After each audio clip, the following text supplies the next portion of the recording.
রাধে রাধে। ব্লাউজের front part ডিজাইনের 5 নম্বর part নিয়ে হাজির হলাম।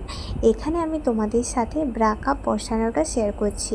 এই যে ব্রাকাপ বসিয়ে দিয়েছি, তারপর প্রিন্সেস কাটের জয়েন্টের যে অংশটা, যেখানে আমি জয়েন্ট করেছিলাম সেই অংশে আমি ব্রাকাপটা বসিয়ে দিয়েছি এবং ব্রাকাপটা বসানো হয়ে গেছে। এখানে আমি ডবল সেলাই দিয়ে ব্রাকাপটা বসিয়ে দিয়েছি।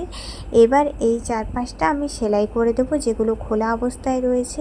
এই যে হুকের সাইডটা প্লাস কোমরের অংশটা, সাইড থেকে আর্মহোল থেকে শোল্ডার, যেই অংশগুলো খোলা অবস্থায় রয়েছে সেই অংশটাই আমি এবারে সুন্দরভাবে সেলাই করে নিয়েছি।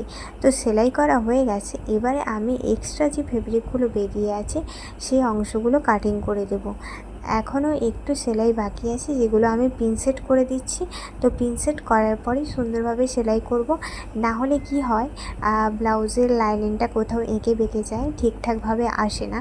তার জন্যে আমি পিনটা দিয়ে সেট করে নিয়েছি এবং এরপরে আমি পুরো অংশটাকে সেলাই করে নিলাম। তো এরপরে আমি বেরিয়ে থাকা অংশ বা ফেব্রিকগুলো কাটিং করে দিচ্ছি। এই তো কাটিং হয়ে গেছে আর ব্রাকাপটাও বসানো হয়ে গেছে।